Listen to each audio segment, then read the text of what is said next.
Welcome to Condor 3 Epics. You're about to experience an hours-long soaring flight in the Diana II 15-metre class sailplane. Along the way, I'll share a few interesting snippets of info about that hot little ship. There's a concise overview of the task we're going to fly coming up in just a moment. I'm Tim Parrish, and I hope you enjoy checking this all out.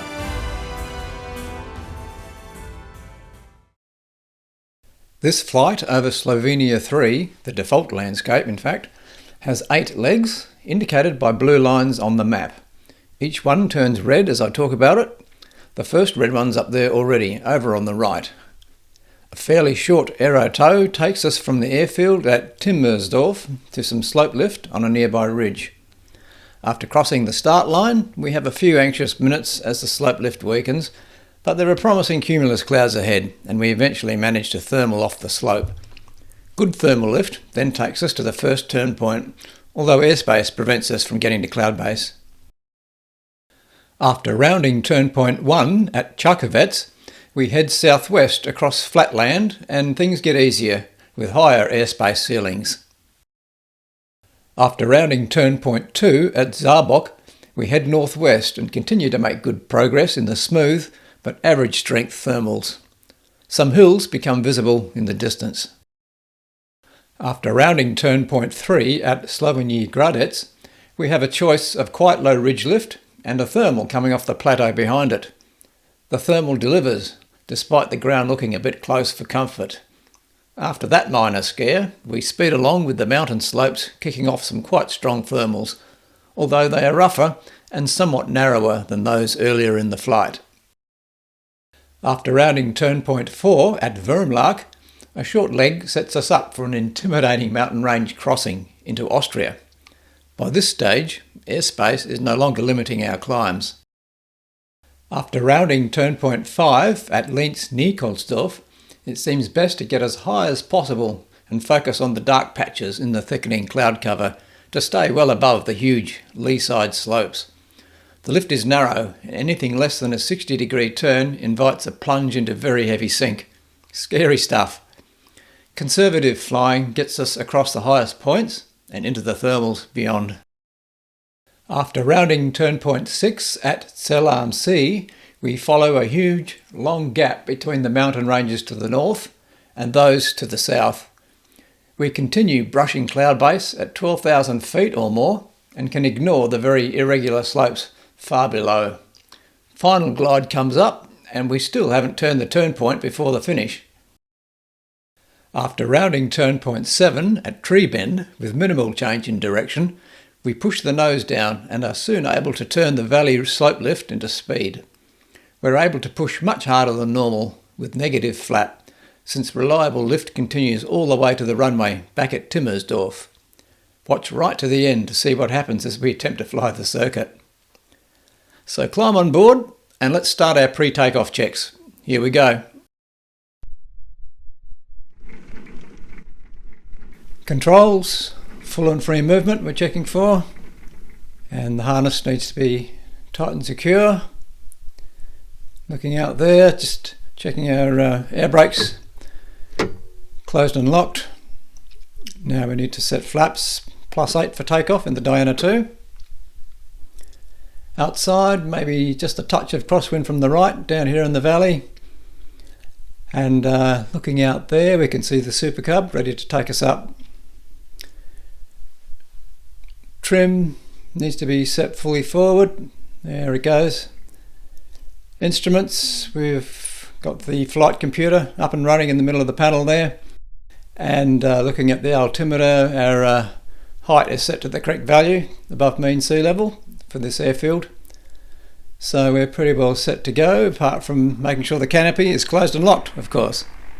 Here comes the Super Cub.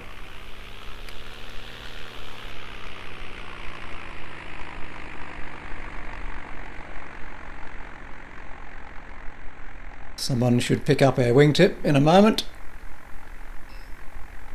There we go. And we're off. Just hold in a bit of forward stick to get the tail off in a moment. Lift off.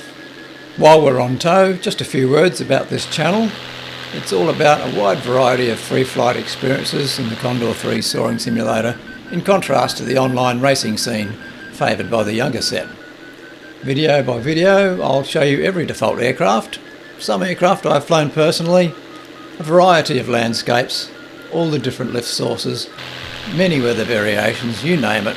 I try to show you something new each and every time. And we'll release shortly to get onto that ridge. There we go.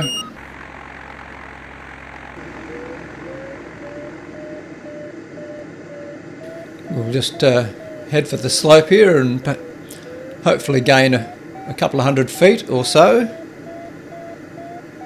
That'll be useful before we start.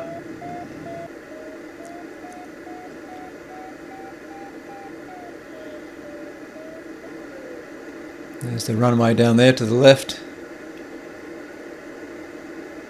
Need to keep the speed up a bit in turns. We've got about 3/4 water ballast on board.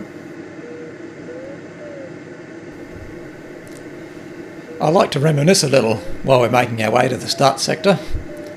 However, I haven't actually flown any flapped 15-metre aircraft, so I'll just refer to the tow plane we just released from the Super Cub. Back in the day, ours was white all over, if you ignore the fine coating of red dust. I seem to remember it being hand-started. Yep, 2 hands on the prop and swinging around until it fires. Being just a teenager at the time, I once begged for a ride in the tug and hence managed to see at least one tow from the powered aircraft's perspective. I can't recall any launch failures in the time I was with the Alice Springs Gliding Club, although of course we trained for it.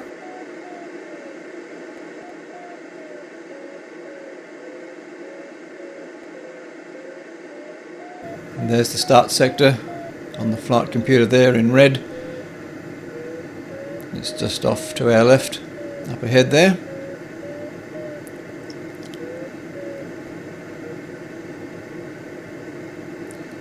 We'll just tiptoe along until we get there.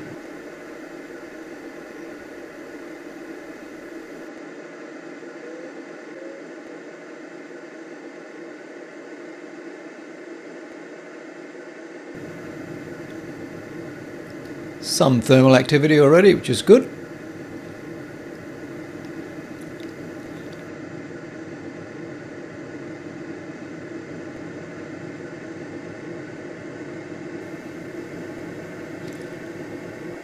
And at this point we've just crossed the line. We're heading off on the first leg, and we'll be heading for that slope lift up ahead. And here we are. We'll need to tuck in fairly close, try and maintain height, and make some progress.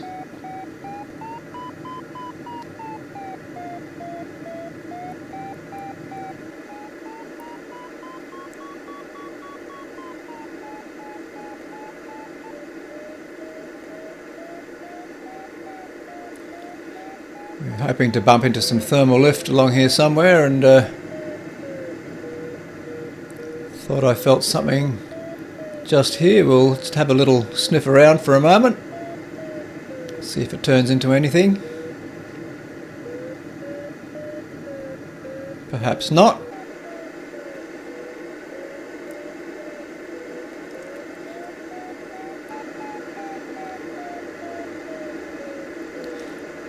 So we'll just continue on. There's some cumulus up ahead, so if we can hang on until we get a little further along, we should be able to get off the slope.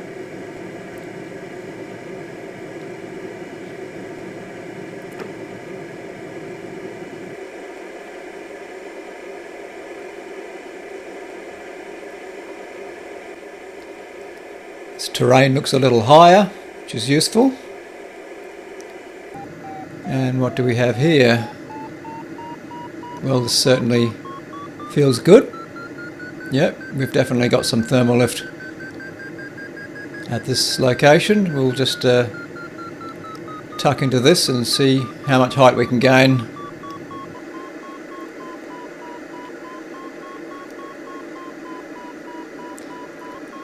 Unfortunately, we'll be limited somewhat because of airspace restrictions, And in fact there you can see a warning on the flight computer. We'll need to exit the thermal before we bump into the ceiling, which appears to be around 7,000 in this location.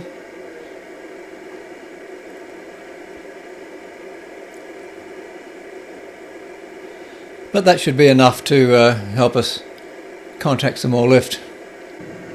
And here we are approaching decent looking cumulus cloud. We'll just attempt to gain another couple of thousand feet in a moment.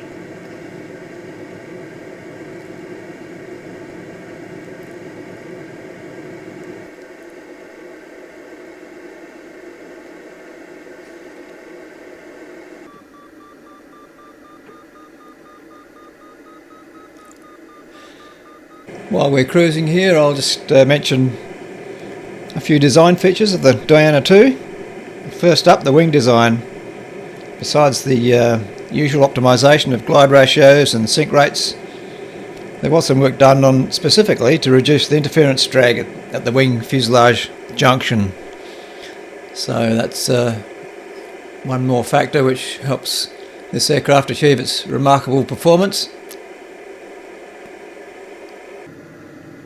Also, I noticed soon after flying this plane in the sim, the airfoil seems to be optimised for cruise speeds. So there's only one negative flap setting, plus a whole range of positive settings for the slower speeds. That seems quite a logical approach for fast cross-country flying.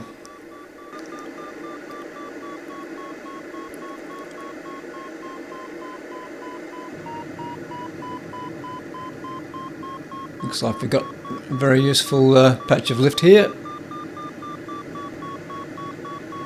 Plenty of fields down below in case we needed them, but I think we'll be fine.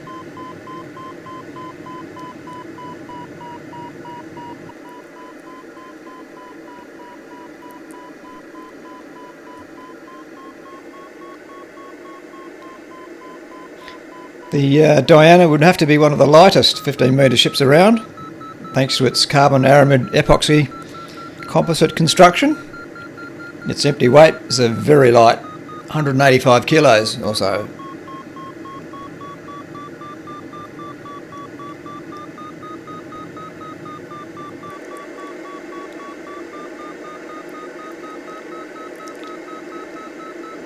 And as you can see there,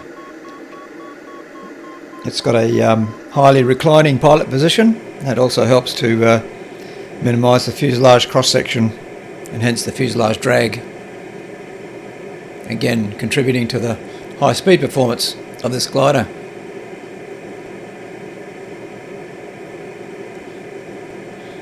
Finally, this glider's got massive integral wing tanks. They can take up to 240 kilos of water. That gives it the widest wing loading range in its class. But what amazes me is that the water can weigh more than the rest of the aircraft.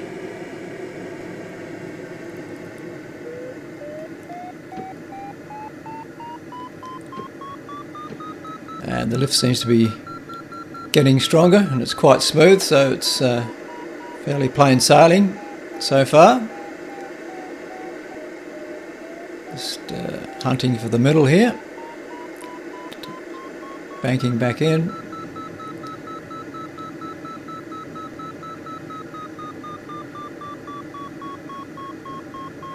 So many fields down there, although a lot of them are quite small. It would be interesting getting the glider down in some of those.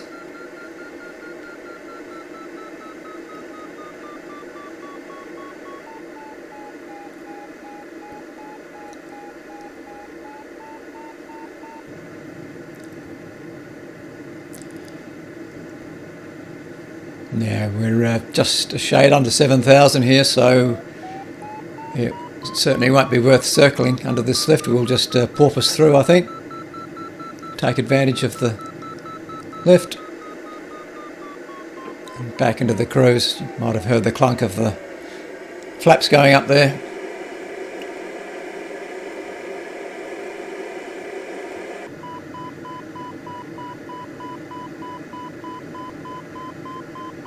just a shade under 25 kilometres from the next turn point, which is the little town of Čakovec.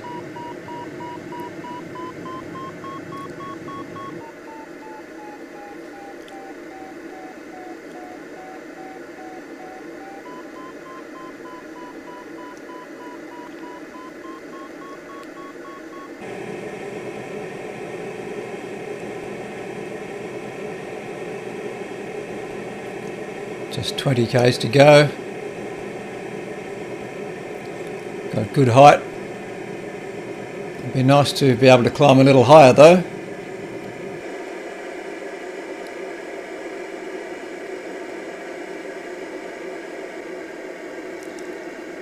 Very flat terrain out here. And there's the turn point. We'll be round in a moment. Just edge in a little closer. So we turn efficiently. Nothing approaching from the right, so we'll crank it in and round we go.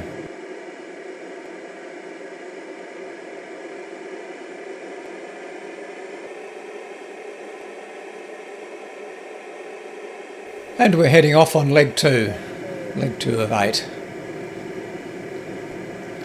You can see on the flight computer there we're not far from some airspace restrictions that go all the way to ground level. So we need to stay clear of that. There's a bit more coming up later as well.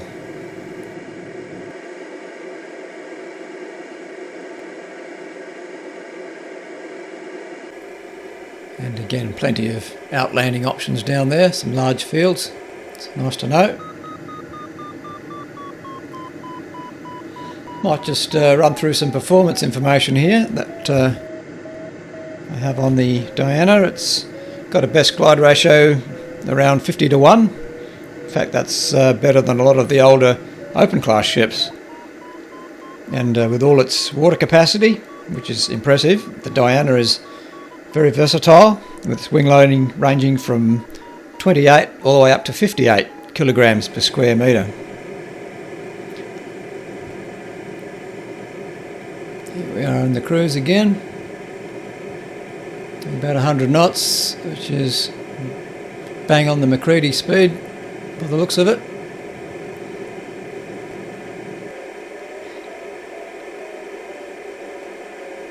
This ship is known for its high average cross-country speeds. In fact, I read somewhere that it once won an open class competition. I don't think that was so long ago actually. Pilots describe this glider as agile and nimble, and I'd certainly agree, having flown many single-seaters in Condor. Not to mention several in real life, of course. One-piece flaperons explain the Diana's fantastic roll rate. We're now approaching Zabok. And there we can see some more airspace. Not too far away, going all the way down to ground level.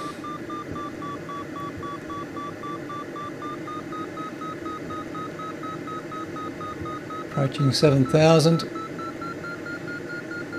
Climbing towards a very juicy looking cumulus up there.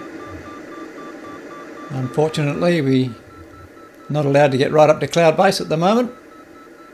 Maybe later. And here we are, we've made it to the turn point sector. It'll go green in a moment. There we go. And just looking out to the right, there's nothing approaching that I can see, so we'll just turn onto our new heading and set off on the next leg. And we're heading off on leg 3 of 8.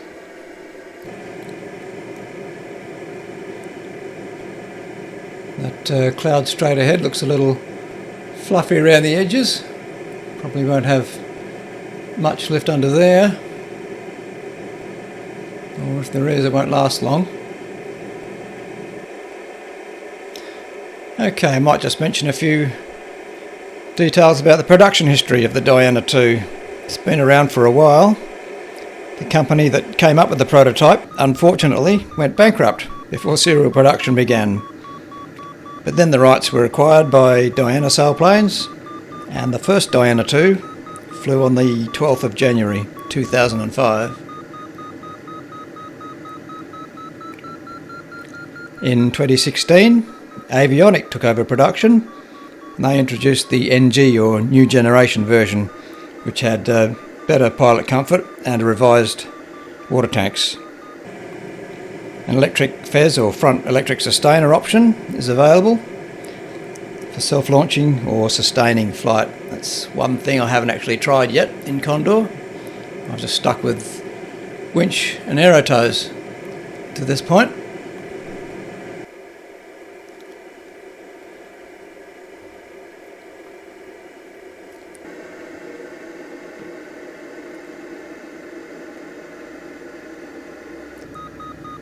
Cranking into another thermal, they're quite consistent, which is just as well because we'd like a little more height as we approach some slightly higher terrain.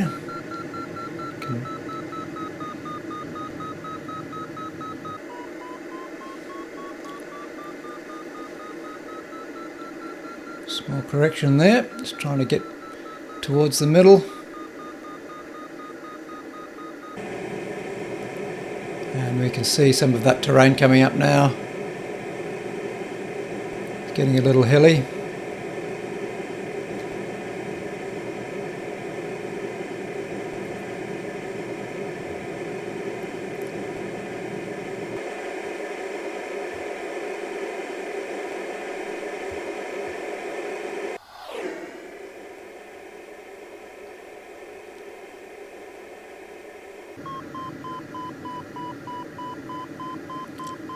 Let's hope this picks up a little, or we'll have to move on.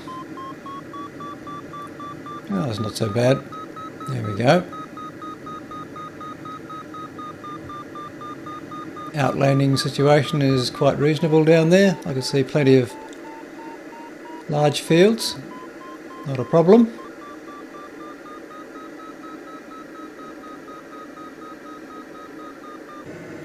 And now we're getting a little closer to the turn point, which is near Slovenia Gradec.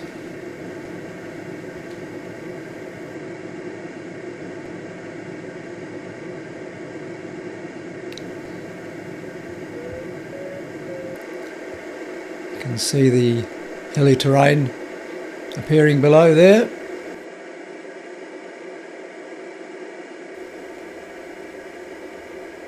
And with the higher terrain we'll be keen not to miss a climb, so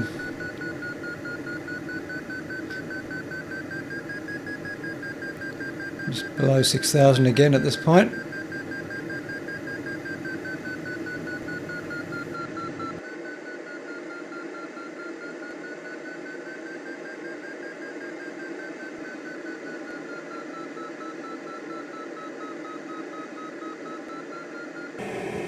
Approaching the turn point now.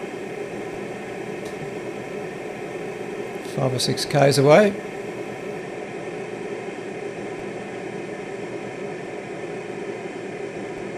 I'll just divert a little to see what we can find under this cloud.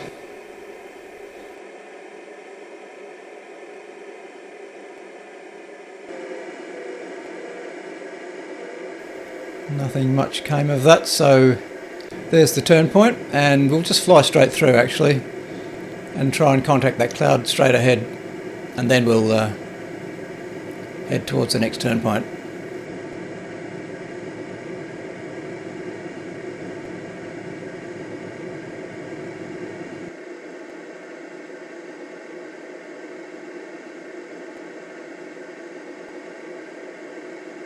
And we're heading off on leg 4. This is one of the longer legs of the task. And we're looking forward to some higher climbs where the airspace gets less restrictive.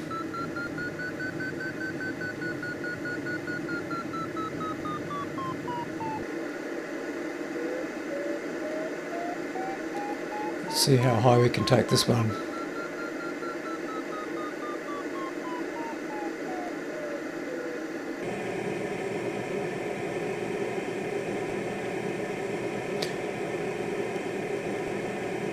This is a promising looking cloud coming up.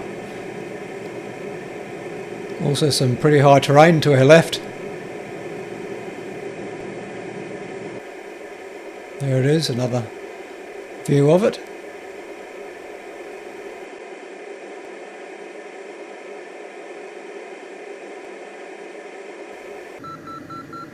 This is looking quite good.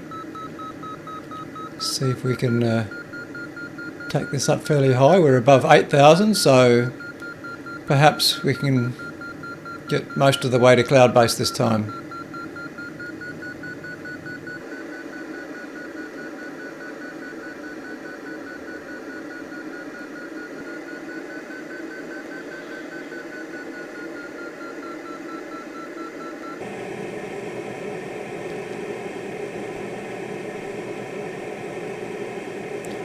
I might just mention some competition info at this point.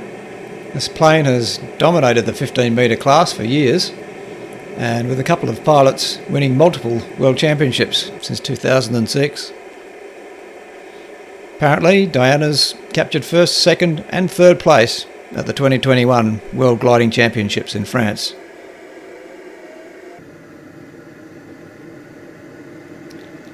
Now, these figures might be a little rubbery, but this aircraft has won around 17 gold, 10 silver and 3 bronze medals in international contests.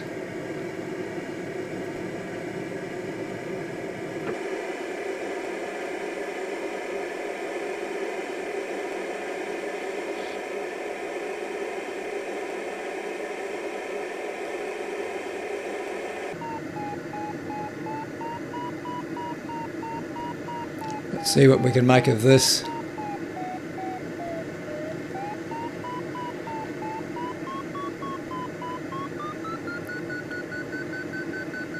Quite strong, but we have to turn fairly tight to stay in it. It's a little rougher too. We're in a different weather system here.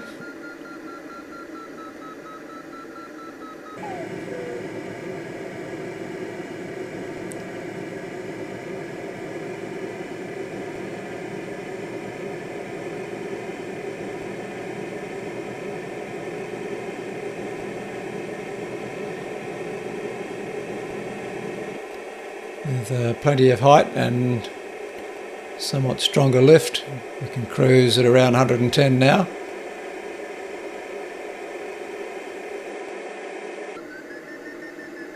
Whoa, look at that roll rate. That's what the Diana is known for. Pilots can actually tell when there's a Diana ahead of them in thermals. They just see it flash around really quick.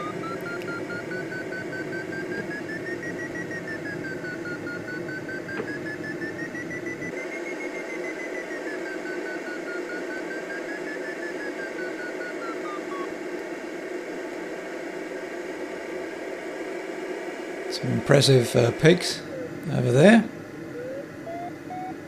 and ahead of us.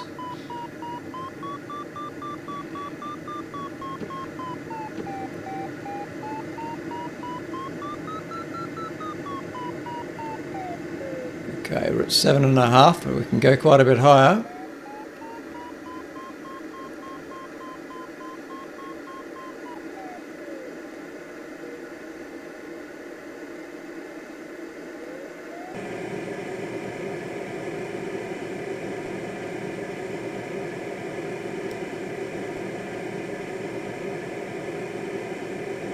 And we're well on the way to the next turn point at Vermlark.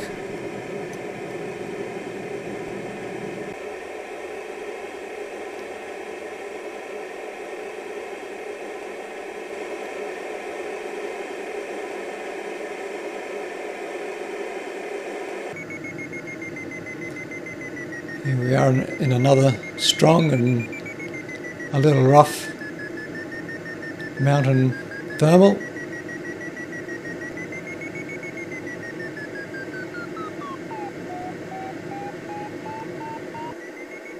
Can be hard to stay in the centre. You just have to sort of average it all out. And you can see I'm using a fair amount of bank angle to stay in the confines of the thermal there.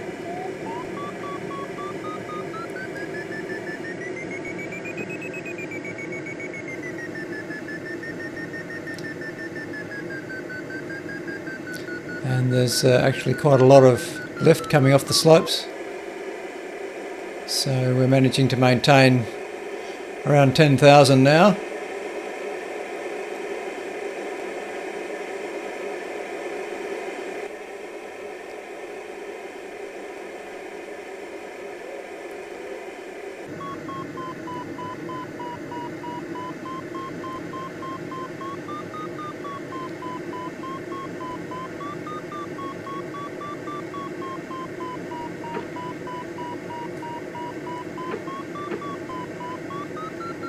Trying to get some speed up before we exit thermal. And you can hear we've got a fair bit of speed on. Just looking up at that cloud up there, we'll see if we can get a little closer, although we're at 11.5, so we're pretty high.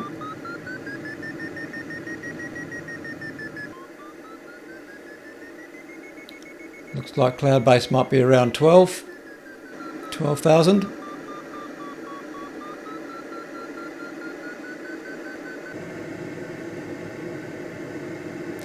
And we're getting pretty close to Vemlach now.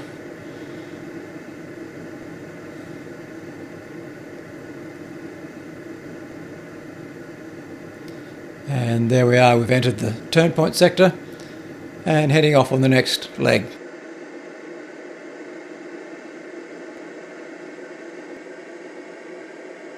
This is the shortest by far leg on the task, and it's taking us towards turn point at Linz-Nikolsdorf. We'll be there pretty soon. And it's starting to get very mountainous up ahead.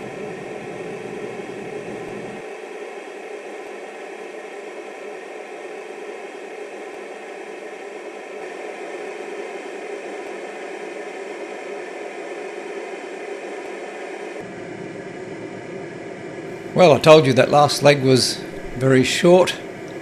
Now we're on leg 6, and as you can see, we've got some mountainous regions ahead of us. In fact, we're heading straight for the lee side of this big mountain in front of us, so we're going to have to make a choice. I think we'll just have to go to the right and head over there to the right and try and find some thermal lift. Here we are, and just approaching the dark section of the cumulus overhead.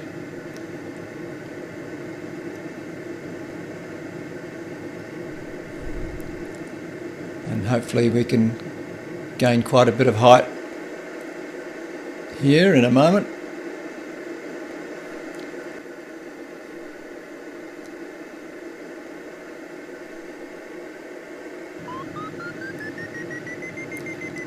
And here we are. We're going to have to really tuck in tight so as not to lose the lift. It's a little on the narrow side, but it's and a little rough. But if we can just hang in here and gain some height, we should be able to get across the high ridges out on track.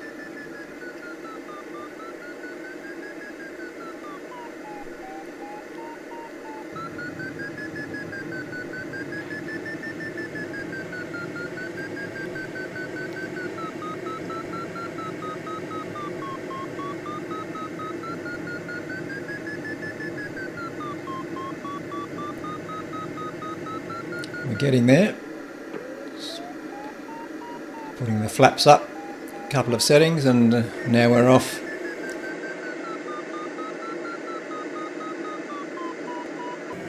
Heading for those ridges that we need to get across.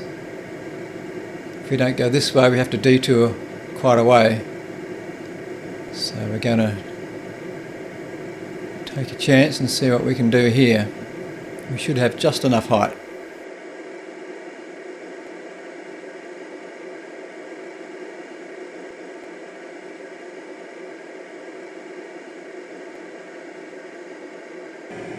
and we made it by tiptoeing across, and now we're trying to pick up a little more height under this cloud. The ridges aren't really in a favourable direction, so I'm going to rely on this thermal lift.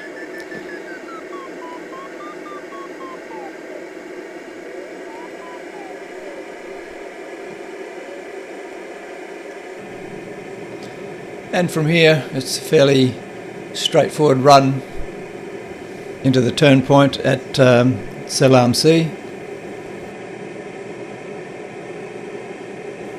Putting on a bit of speed, getting close to 110 knots, which is plenty of height.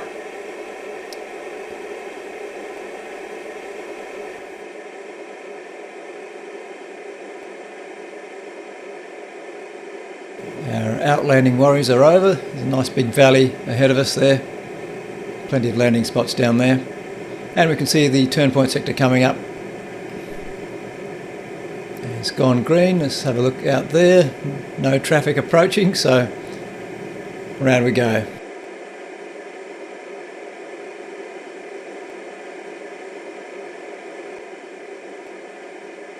And now we're on leg 7, and it's a pretty long leg, the second last leg of the task. We'll just fly down the right hand side of this valley, just trying to stay high and basically stay above 10,000 or so.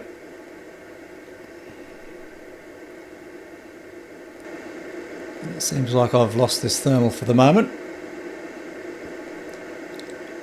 Well, here we are a little further down, and we've found another one, and it's quite strong, and like others in this region, a little bit narrow and not particularly smooth. But if we bank steep enough, we can get a decent climb rate out of it.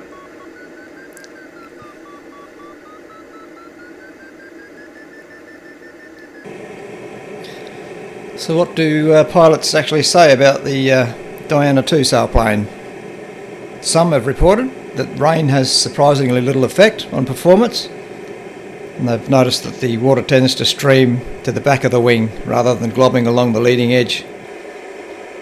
And I can't say that I've actually tested this in Condor as yet. I might be expecting a bit much for that to be included in the simulation.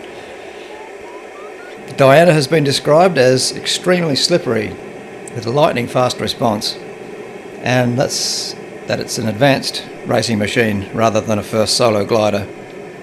In fact, one instructor I came across online was recommending 400 hours minimum before putting any hopeful club flyer into this machine.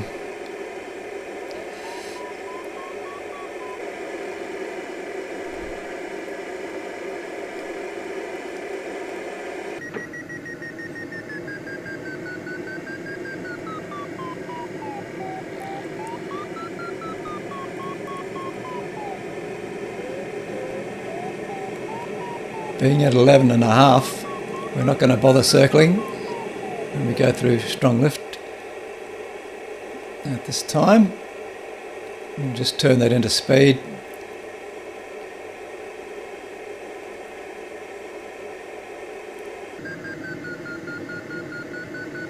Just topping up here for a few turns because it's quite strong.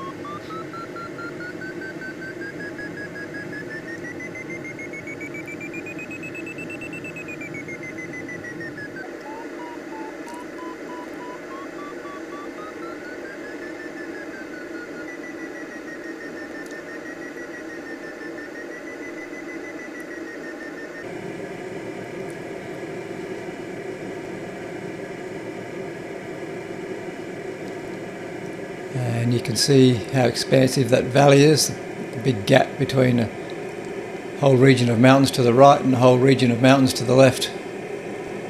It's a huge valley down the middle. Some small towns down below.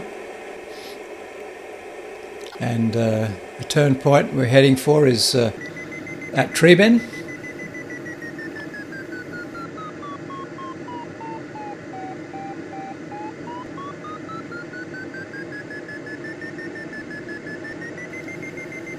and just under 35 k's to go to the turn point, so considering how high we are, I'd say this will be our last climb, and we'll be on final glide from now on.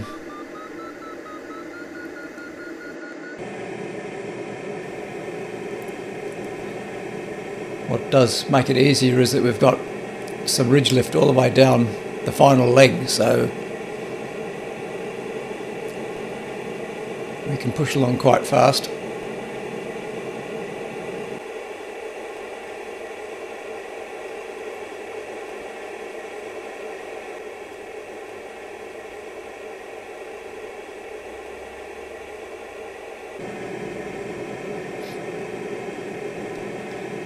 And now we're approaching Tree Bend.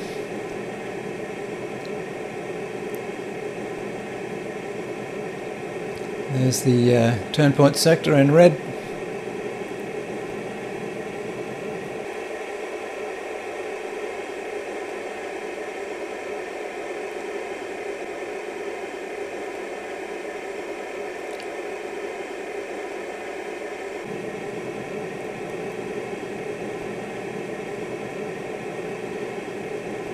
Looks like it's still mid-afternoon out there, so we've made good progress.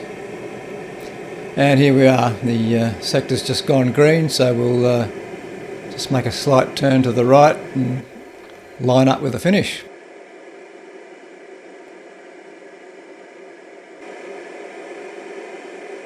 This is the last leg, flying down to the finish, which is the runway that we took off from.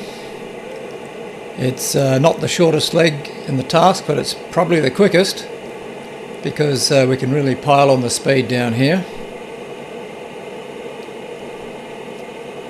In fact, I think I've gone to negative flap, the only negative flap setting there is on the Diana, because we're holding 120 knots or above, and we're making use of the slope lift all the way down here.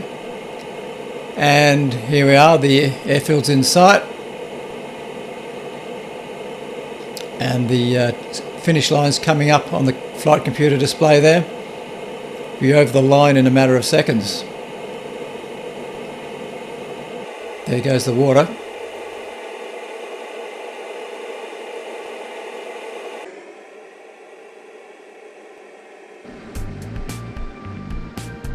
Pre-landing checks. Flaps set for landing. Undercarriage down and locked. Speed, we'll leave it on about 60-65 knots, should be about right. We need some brake here because we're still getting lift off that ridge. It's a bit of a nuisance. And there's the runway, a fair amount of height. So we'll turn on to base in a moment. There we go, plenty of height still. As you can hear, we're still getting touches of lift off that ridge. Not very helpful. And now we're on final approach, initially with full brake. We'll take a bit of brake off in a moment.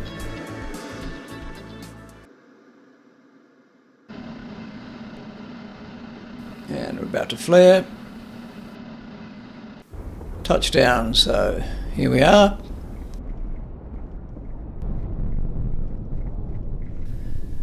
Made it all the way back after that epic flight all around Slovenia and a fair bit of Austria as well.